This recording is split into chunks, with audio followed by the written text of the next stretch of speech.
Ottawa, Canada's decision to make it harder for Boeing Co. to win a major jet order hands rival plane maker Lockheed Martin Corp. An advantage in capturing the contract, defense experts said on Wednesday.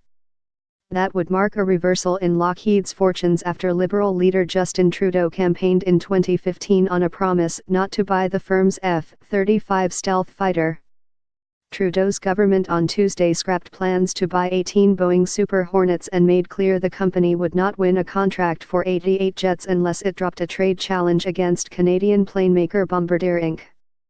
Government officials estimate the cost of the jets at between $15 billion, $11.7 billion and $19 billion, and say it is the biggest investment in the Air Force in 30 years. Last week Boeing issued a statement making clear it would not back down in its fight against Bombardier, which it accuses of trying to dump airliners on the U.S.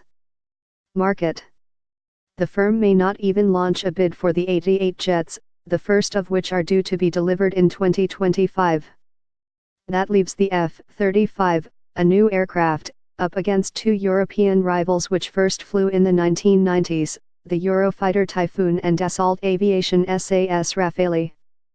The longer this process plays out, the narrower the government's options become, and the prospects for a European jet become even dimmer, said one defense source, who declined to be identified given the sensitivity of the situation.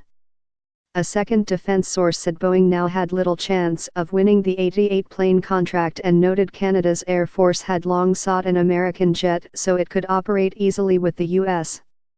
military. Neither source works for a company which might make a bid.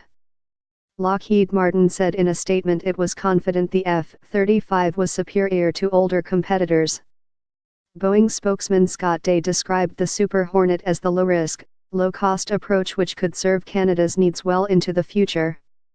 Canada is part of the nine-nation consortium that helped fund development of the F-35, which has been hit by years of delays and cost overruns.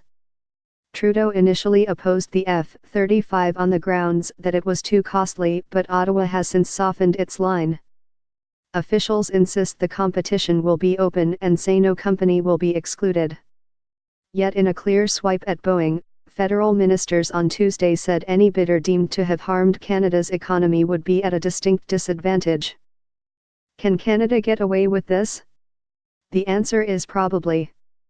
When procurement for the military is involved, governments have wide latitude, U.S. trade expert Bill Perry said by email. Boeing accuses Bombardier of imitating Airbus by trying to muscle into the U.S.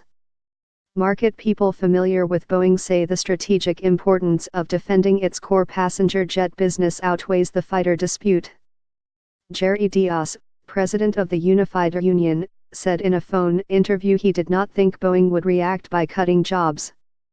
Unified represents 1,300 workers at a Boeing plant in Winnipeg. Boeing says its operations support 17,500 Canadian jobs. $1 = $128.65 Canadian dollars.